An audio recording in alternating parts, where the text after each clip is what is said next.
Shalom, queridos, Deus abençoe a vida de vocês. Vou tentar competir com o jogo do Real Madrid que está aqui do meu lado. Os meninos estão mais alvoroçados, né? Mas eu queria trabalhar um pouquinho com vocês hoje, capítulo 8 de Hebreus, um capítulo que fala sobre a nova aliança, né? A nova aliança que Deus faz com o seu povo. Alexa, ligar luz quarto. Então, a gente já começa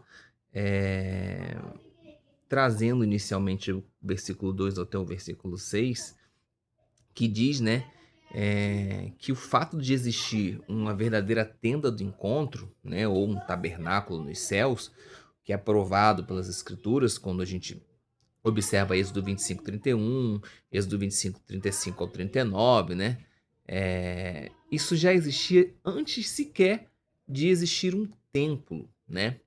Isso mostra que Deus ele se interessava em habitar no meio do seu povo, tá? Isso é inclusive um dos significados da palavra Mishkan, né? Mishkan vem de Shaken, que pode ser vizinho, ou pode ser de Shekinah, que é a presença iminente de Deus, né? A presença do Senhor. Então,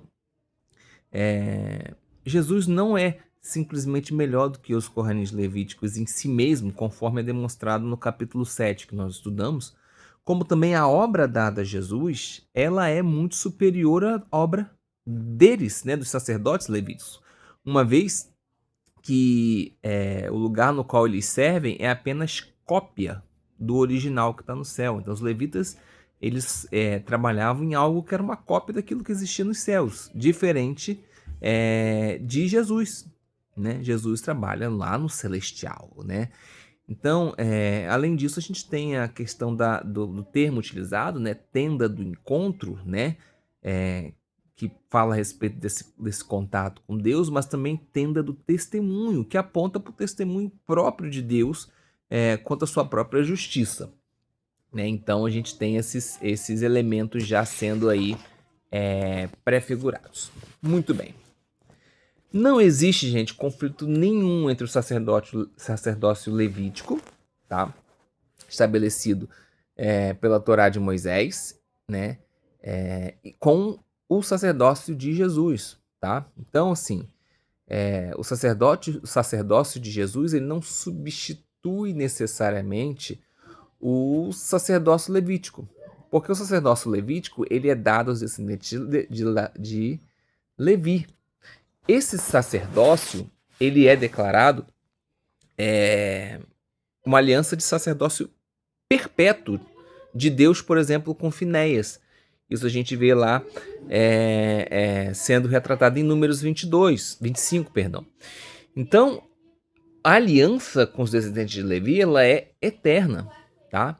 Só que os levitas atuam no templo, que não existe mais.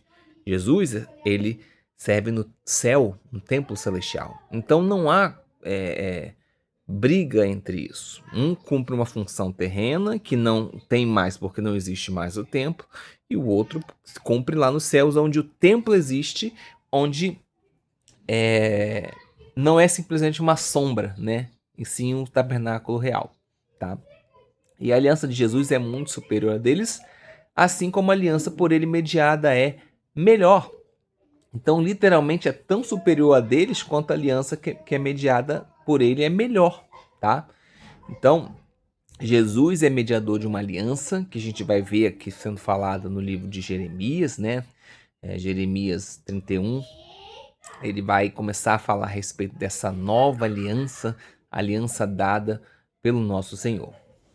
Bom, agora a gente vai começar a tratar alguns pontos que são interessantes e relacionados ao judaísmo, tá? Porque quando se trata de uma nova aliança, o judeu ele vai ficar meio assim, poxa, mas como assim uma nova aliança? Né? Então a aliança que foi dada por Moisés não existe mais, não serve mais para nada, entendeu? Então você está querendo que eu deixe de ser judeu? Como é que funcionam as coisas? Não funcionam dessa maneira, tá? Então o que acontece? Os judeus não messiânicos afirmam que Deus não estabeleceu uma nova aliança com Israel por meio de Jesus, tá? E eles trabalham aí com 4 objeções em relação a esse texto. Vamos trabalhá-las. A primeira objeção: a aliança com Moisés é eterna, portanto não existe base para se esperar uma nova aliança. Qual a resposta para isso? A aliança de Moisés, de fato, ela é eterna, Porém, a conclusão de que não existe uma nova aliança não tem lógica nenhuma. O Rabino Marcelo ele sempre fala, né, que o fato de ter a lei da aerodinâmica que permite o avião voar não significa que a lei da gravidade foi abolida. A lei da gravidade existe ainda, né? Corta a lei da aerodinâmica para você ver se o avião não cai, né? Então, uma coisa não tem nada a ver com a outra.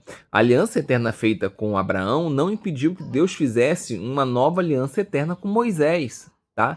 E nem isso anulou a primeira ou anulou a segunda, tá?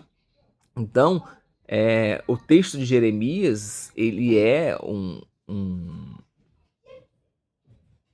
uma descrição de que Deus vai fazer uma nova aliança. Isso está no Antigo Testamento, não está nem no Novo Testamento. No Novo Testamento está sendo citado aqui. A segunda objeção, quem precisa de uma nova aliança? O que você chama de antiga serve muito bem para mim, né? Isso o judeu tratando. A resposta é que isso não é um argumento, mas é mais uma expressão emocional, né? A aliança mosaica ela é excelente, tá? Só que as decisões entre elas não são tão perfeitas assim. Então, se Deus decidiu estabelecer uma nova aliança, né, como de fato prometeu aos judeus, eu preciso concordar com Deus, eu preciso, né, receber essa nova aliança. A terceira objeção, eu recebo com alegria tudo que Deus oferecer, inclusive a nova aliança. E sei que existe base no Antigo Testamento para esperar uma nova. No entanto, Jesus não trouxe e o Novo Testamento não expressa, conforme se comprova por esses 4 argumentos a seguir, que são baseados no próprio texto, né? Então, quais são esses 4 argumentos? Argumento A. Jeremias escreveu que a nova aliança será com a casa de Israel e com a casa de Judá. Sim, né? Jesus apresentou essa nova aliança não para gentios, não judeus. Jesus ofereceu isso para judeus, né? Depois do primeiro século é que a igreja se torna mais gentílica, mas essa aliança foi dada aos discípulos inicialmente lá no jantar de Páscoa. E depois, espalhado entre a multidão de judeus, lembre-se que, apesar de que muitos o abandonaram, você tem ali 5.000 homens que comeram dos pães, depois 7.000 homens que comeram lá dos pães, que foram repartidos ali, que houve a multiplicação. Então não eram poucos os judeus messiânicos. Muitos não aceitaram continuar diante da perseguição, acabaram se afastando. Mas essa aliança não foi dada para o gentio. O gentio depois foi enxertado a Israel. Enxertado. Como Romanos 11 nos explica, né? Como Efésios 2, versículo 11 ao 16 também nos ensina que nós somos aproximados da comunidade de Israel. Argumento B. Deus afirma que irá colocar sua Torá em sua mente e escrevê-la em seu coração. Não é segredo para ninguém que cristãos cometem crueldades contra judeus em nome de Cristo, coisas essas que são estranhas à Torá, coisas que comprovam que a Torá estava longe de seus corações e mentes. Suponho que não seja necessário mostrar que cada um dos 10 mandamentos foram violados por cristãos no seu trato com os judeus, tá? E aí, ele até passa por cima de tudo isso, né? Nesse argumento ele passa por cima de tudo isso, né? Diz que nem todos os atos realizados por cristãos foram autorizados por Cristo, né? Que alguns utilizavam o nome de Cristo para poder quebrar os 10 mandamentos, né? Existem cristãos que amam a Deus e desejam fazer o bem de seu coração, só que acabam não se aproximando da lei, então acabam não fazendo aquilo que é correto, né? Mais ou menos isso que é colocado, tá? E a resposta para isso, gente, é que primeiro você não pode pegar alguns cristãos que cometeram errados e somar por tudo, tá? O peso do erro deles recai sobre a igreja, tá? Isso é normal, natural, mas você não pode simplesmente anular, né, todos os cristãos do mundo pelos atos de alguns, tá? Segundo ponto, quando Deus começa a escrever a Torá na nossa mente, no nosso coração, através do Espírito Santo, esse não é um processo que acontece do dia para a noite. Isso é um processo de construção. Então, ter a Torá na mente, escrita no coração, é a linguagem das Escrituras para ser santo, né? E o caminho para a santidade começa num processo, ele não é instantâneo igual o macarrão, né? Os crentes eles não se tornam perfeitos repentinamente como num passe de mágica, tá? Então, um seguidor genuíno de Jesus, de Yeshua, terá o desejo interno de agradar a Deus. de modo que, à medida que compreende mais e mais o que Deus quer e espera dele, ele estará cada vez mais preparado e capacitado pelo Espírito Santo para realizar, né? Então, seria, de certa forma, um pouco de covardia a gente atribuir, assim como também atribuir a todos os judeus, né? Como, por exemplo, os judeus mataram Jesus. Não, o judeu é matador do Messias. Nem todos, calma aí, você não pode pegar, né? Apesar da decisão ter refletido sobre muitos, você não pode tomar todos os judeus, né? Que não creem em Jesus como alguém que matou o Messias. Calma aí, né? Vamos devagar, tá? Bom, ainda tem a questão do judaísmo tradicional, ortodoxo, né? Usar aí o entendimento do Shomer Mitzvot, né? A obediência, né? Dos mandamentos, né? Bom, todo judaísmo que deixa de reconhecer a nova aliança em si mesmo, vou reformular isso aqui, né? Todo judeu, né, todo judaísmo que deixa de reconhecer que a nova aliança em si mesma foi dada como lei, como Torá, possui uma concepção equivocada da Torá. Portanto, de Shomer Mitzvot, ou seja, a obediência da Torá, ele deixa de obedecer porque como ele não compreende que a Torá, que o Novo Testamento foi dado como Torá, ele deixa de obedecer parte e passa a não ser por completo obediente. Então, quem tem a Torá escrita no seu coração, confia em Jesus e deveria aceitar o entendimento do Novo Testamento sobre o fato de que o Novo Testamento também é lei, tá?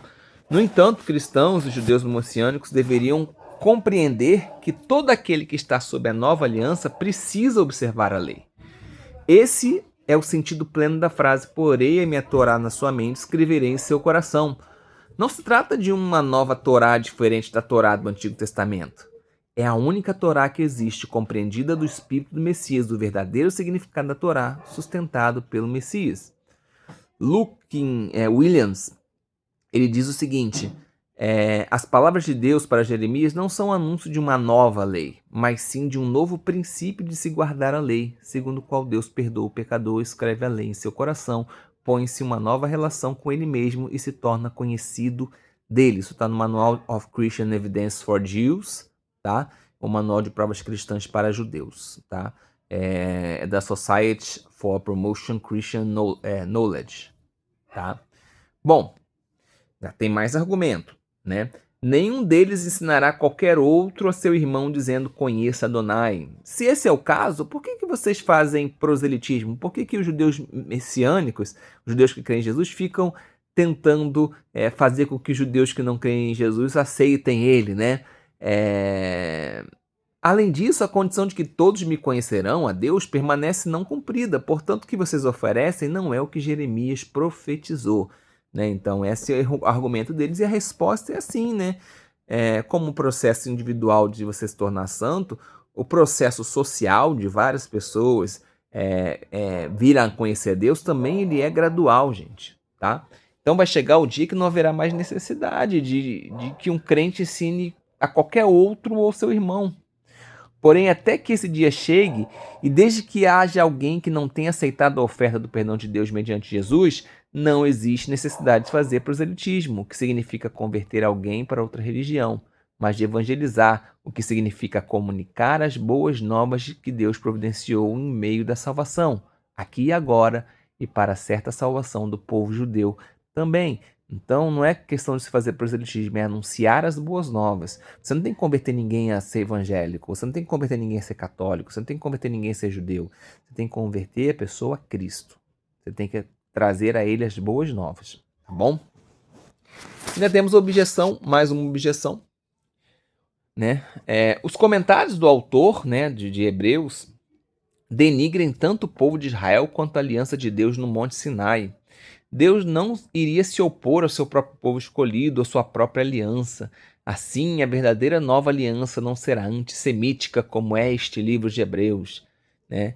Apresento, então, aqui 4 declarações antissemíticas feitas pelo autor de Judeus Messiânicos. Então, aqui o judeu não crente em Jesus vai trazer essas 4 ações, né, declarações antissemitas. A primeira, ele afirma que a nova aliança contém melhores promessas do que as contidas na aliança do Sinai, e isso contraria diretamente a Deus e a aliança mosaica.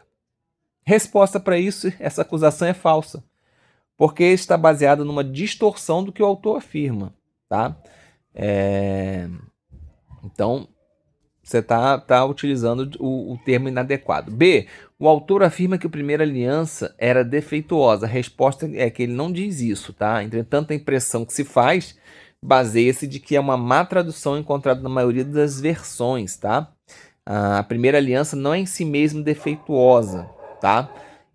Mas deu espaço para a descoberta de erros, tá? Os homens identificaram os seus erros através da afirmação do pecado.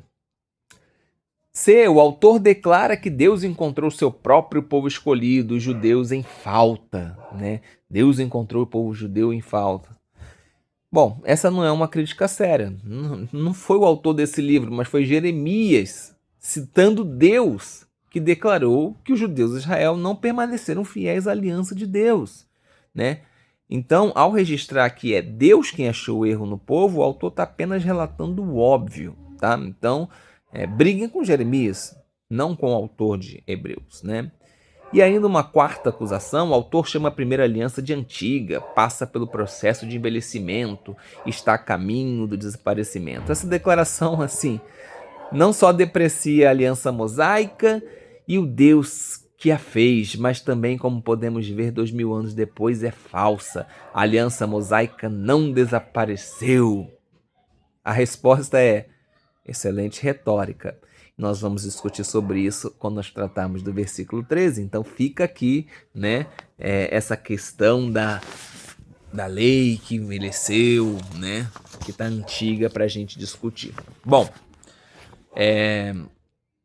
a nova aliança foi dada como Torá. Isso é importantíssimo, Clara, porque essa declaração é praticamente desconhecida, tá, da maioria das pessoas e é de imensa importância, tá? Então o que acontece é o seguinte: o Novo Testamento não aboliu a lei, né? Como ele mesmo declara aqui, né? Ele mesmo diz: vou colocar a lei no teu coração. Então, sim, não faz sentido você achar que que a lei foi abolida, né? E é óbvio que se o Novo Testamento em si é lei, é Torá, então a Torá não foi abolida. Em vez disso, foi dado ao Novo Testamento o mesmo status da Torá de Moisés. Isso é, ela passou a ter mais alta autoridade que existe, a autoridade que acompanha, que foi promulgada pelo próprio Deus.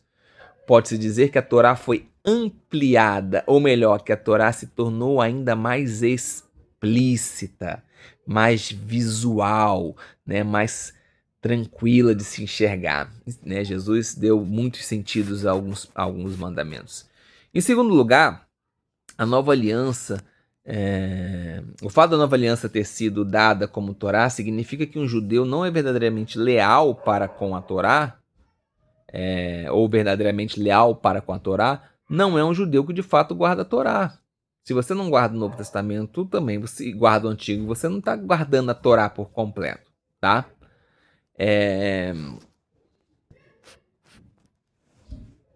E uma das coisas é que, a não ser que confie em Jesus como Messias e com a sua expiação do pecado, ele está desobedecendo a Torá. Então, não conheceu Jesus, ainda está desobedecendo a Torá, tá? Em terceiro lugar, significa que um gentio, não judeu, que foi enxertado em Israel através da sua fé em Jesus Cristo Messias, lá de Romanos 11, entrou pessoalmente na estrutura da Torá de Israel. Apesar de que a Torá requer dele condutas diferentes, não são todos os mandamentos que se aplicam ao não-judeu, mas ele está dentro da estrutura da Torá.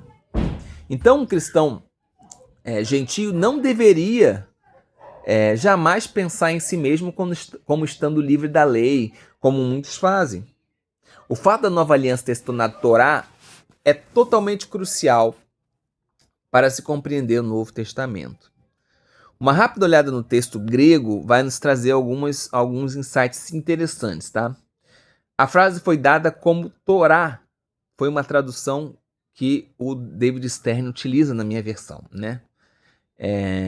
Essa tradução vem do verbo grego, tá? No pretérito perfeito, em sua forma passiva, nenomotetai. Né? Essa palavra é composta, sendo formada por nomos e por titemi. Tá?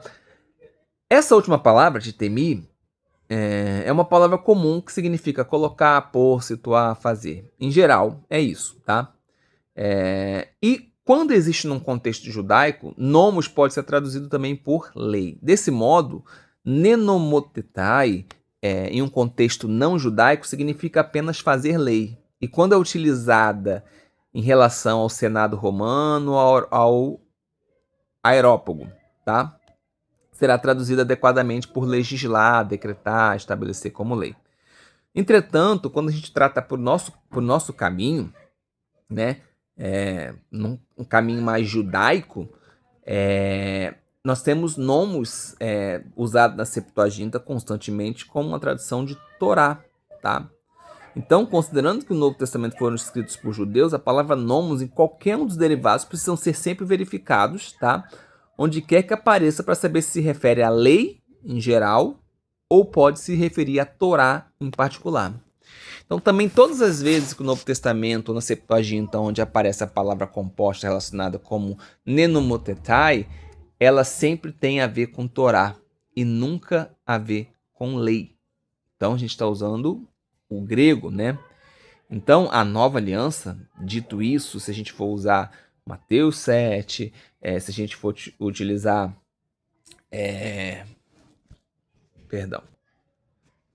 Então, se a gente for utilizar ainda João 4,12, por aí vamos, Mateus 5, então a gente vai ter esse contexto, tá? Então a nova aliança foi dada como lei, tá? E aí o versículo 6 fala: as melhores promessas da nova aliança não foram inventadas pelo autor do livro de Judeus Messiânicos, gente. Foi Jeremias que escreveu isso daí, né? E aí a pergunta, né, ter a Torá dentro de você é melhor do que tê-la escrita no exterior, gente. É melhor do que ela tá aqui, ó. O melhor do que tá aqui é tá aqui dentro de você, né?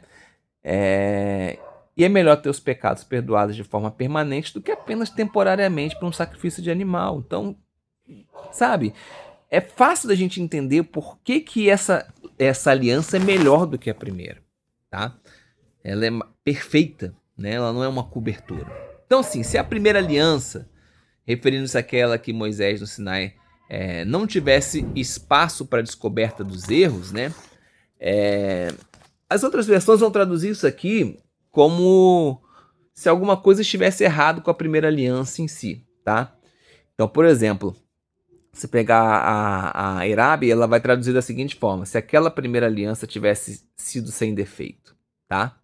Só que aqui mostra que o erro não estava na aliança, gente. O erro não estava na aliança. O erro estava no povo de Israel que não permaneceram fiéis a ela, tá? E aí a gente começa a conjecturar algumas coisas, por exemplo, mas ainda que os israelitas do tempo de Jeremias tivessem se despido da aliança antiga, no sentido com relação a eles próprios, eles não tinham nem autoridade nem capacidade de abolir essa aliança, uma vez que foi Deus e não eles que estabeleceu para sempre. Por isso, o único defeito, entre aspas, da aliança antiga, né, da primeira aliança, se é que a gente pode chamar assim, é que ela não contém em si mesma o poder de manter as pessoas fiéis, tá? E também, como o próprio como o próprio Paulo nos afirma, né, nesse aspecto, a segunda aliança é diferente. Por quê? Porque os seus termos incluem Deus pondo a sua Torá na sua mente, escrevendo no seu coração, fornecendo poder para a obediência pelo Espírito Santo no seu íntimo, tá? Isso é extremamente valioso, tá? Bom, aí a gente vai entrar na citação de Jeremias. Eu adoro essa citação. Jeremias 31, né? Um dos poucos que eu tenho aí mais ou menos gravado na cabeça. Será que gravei mesmo de verdade? Vamos ver, ó. Eu gosto muito desse texto. Deixa eu ver aqui. Jeremias. Eita, cadê você? 31. 31. Eis que estão chegando os dias, diz Adonai, quando farei uma nova aliança com a casa de Israel. É isso mesmo, tá? É a citação mais longa do Antigo Testamento que está presente no Novo Testamento, tá? E a base mais clara do Antigo Testamento que dá a existência que haveria um Novo Testamento, que haveria uma nova aliança, tá? Então, assim, aliança e testamento são traduções alternativas para a palavra diateque, tá? Diateque tem essa conotação, aliança, testamento, tá? Existem duas palavras para novo no grego, que é kainos e neos, tá?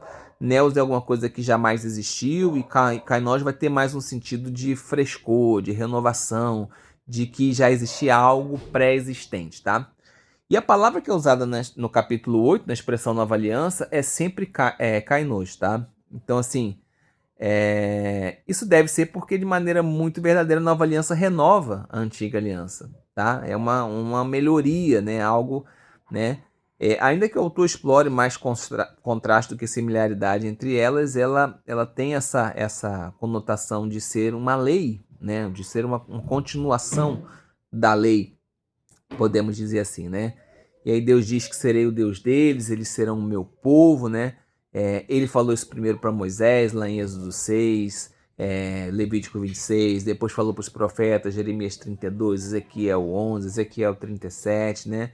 E aí, por último, para os escritores do Novo Testamento, tá? Então, isso tanto é para o presente quanto para o futuro, né? Trata-se de uma aliança que é presente, mas também futura. Ao pôr a Torá na mente e no coração das pessoas, Deus realiza precisamente o que a Shemá nos ensina, né? A Shemá de Deuteronômio 6:4, né? Dentro do texto da Shemá você vai ler o seguinte: que todas essas palavras que hoje lhe ordeno estejam no seu coração, tá? Então, assim, é um cumprimento daquilo que é o versículo mais importante dentro do judaísmo, tá? Então sempre se esperou que o povo da aliança de Deus o conhecesse, tá? Deus tornou esse conhecimento disponível de várias maneiras, tá? E ele será, no fim, completo, tá? O conhecimento de Deus encherá, né, o mundo como as águas cobrem o mar, Isaías 11, Abacuque 2, né? Embora ainda não seja por parte ainda, né? Então ele diz, né, que conhecerei plenamente da mesma forma que Deus me conhece da forma completa, né, que a gente vê Paulo falando lá em 1 Coríntios 13, tá? Por fim, sobre a nova aliança, Deus perdoa e se esquece dos pecados das pessoas, tá? Então, de acordo com a própria Bíblia, o perdão dos pecados é a questão principal da história humana. A gente começa a ver isso em Gênesis 2:17 e a gente só vai ver a solução disso lá em Apocalipse 20:15, tá? Então, a antiga aliança provia uma forma de ter os pecados perdoados, tá? Relacionado com o sacerdócio levítico e o sistema de sacrifícios antigo, mas a nova aliança provê um caminho melhor mediante o sacerdócio e o sistema sacrificial celestial, conforme isso é explicado perfeitamente lá no capítulo 7. Desse modo, ainda que a nova aliança seja distinta da antiga e seu sistema de sacerdócio e de sacrifício seja melhor, Deus a usa para levar a cabo fielmente os propósitos da aliança original e as promessas feitas antes para o povo judeu. E aí, dessa forma, eu, de minha parte, parei de me importar com eles, né? O que a gente vê lá no texto de Jeremias, né? O povo se tornou infiel e Deus parou ali de se importar com eles, tá? Aqui é um ponto teológico importante, porque o autor ele vai citar aí a Septuaginta, né? Cujos os autores, né, tinham um texto hebraico diferente do que a gente tem nos tempos de hoje, tá? Alexa, ligar luz quarto. Alexa, ligar luz quarto. Desculpa. Então, atualmente, né, o texto ali deveria ser mais ou menos: eu desdenharei deles, né? em vez do que é hoje, né, eu era o marido ou senhor deles, né, como temos aí na nossa versão em hebraico hoje em dia, tá? É, E aí, gente, isso é certo. Se você se afasta de Deus, né, você tem obstinação para se afastar de Deus, Deus se afasta de você também.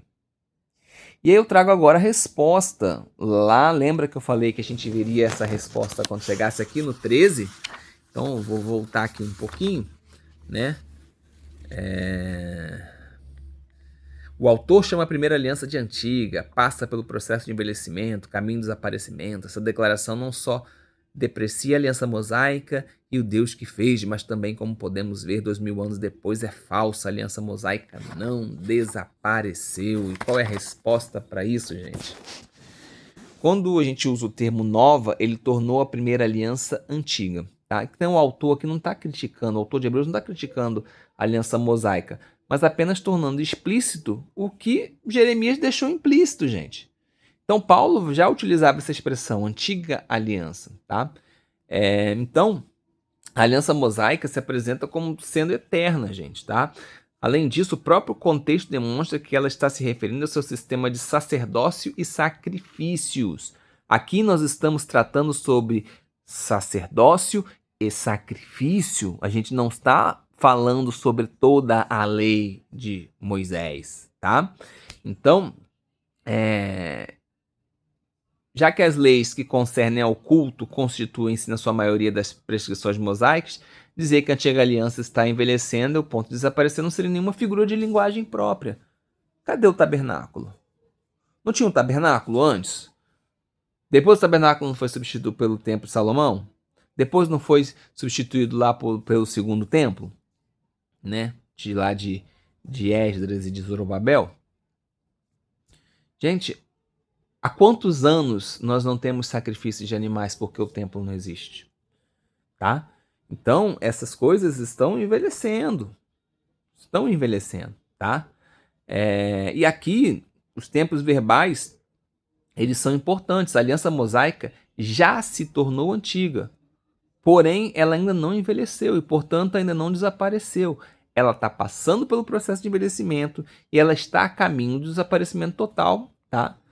No sentido idêntico dos líderes desse mundo. Os líderes desse mundo, quando fala sobre os líderes desse mundo, lá de 1 Coríntios 2, eles ainda estão aqui, gente, mas eles estão desaparecendo. Eles ainda se fazem presente aqui, mas eles ainda estão nesse mundo, né? Até mesmo os cristãos cuja teologia postula a abolição e o fim da aliança mosaica como um todo, têm, portanto, que admitir que ela não desapareceu, porém ainda não subsiste, tá? Então existe ainda. Ela se mantém, mas ela envelheceu. Inclusive, os próprios judeus tiveram que tratar sobre isso. Deixa eu ver se eu a encontro aqui na anotação. O conselho de Avné, né? O judeu teve que transferir o sacrifício levítico para a Torá. Misericórdia quero, não sacrifício. Por quê? Porque não tinha mais o templo, como é que ia fazer? Então se ficou antiga, não sumiu. Se o templo hoje for construído em Israel, vai ter sacrifício de animal lá, minha gente. Tá? Aqui, você pode conjecturar, mas será que esse templo, quando o autor de Hebreus escreveu, será que esse templo já tinha sido destruído? E aí os judeus estavam perdidinhos porque não tinham mais o templo, então era necessário que eles entendessem o sacrifício de Jesus? Será que o templo estava para cair e aqui o autor está, né, ensinando as pessoas para deixa o templo não é importante, o templo agora é você. Você é templo do Espírito Santo. Agora você precisa focar em Jesus, não precisa focar em sacrifício de animal. Então tudo isso pode ser conjecturado. Então o livro instrui os judeus messiânicos, os judeus que acreditam em Jesus, a concentrar sua atenção no Messias, né? E no que ele realizou, não no templo. E o templo, de fato, estava a caminho de desaparecer, e o antigo sacerdócio também, né? A antiga aliança, baseada no sacerdócio em si, né? A gente estava vendo aí cair, né? Então, talvez devêssemos dizer, não a natureza imutável de Deus que está por trás da aliança, né? Então, o que de fato estava a caminho de desaparecer é o antigo sacerdócio e não a aliança antiga, tá? Ou talvez devêssemos dizer, não a natureza imutável de Deus que está por trás da aliança, tá? Eu termino trazendo uma citação de Paul Eligorff, tá? Que também escreveu um comentário sobre Hebreus que afirma o seguinte: isto se refere à substituição do antigo culto pelo novo e não a mudança nas exigências éticas ou civis da lei de Deus, da Torá. A antiga Torá continua e continua tendo os mesmos propósitos, entretanto agora existe um novo sistema de sacerdócio, no qual já foi dito e será explicado mais adiante nos próximos 2 capítulos, que trata-se do sacerdócio de Cristo Jesus. Bom, dito isso, espero que não tenha ficado muito confuso e te espero aí no próximo capítulo, capítulo 9. Deus abençoe sua vida. Shalom.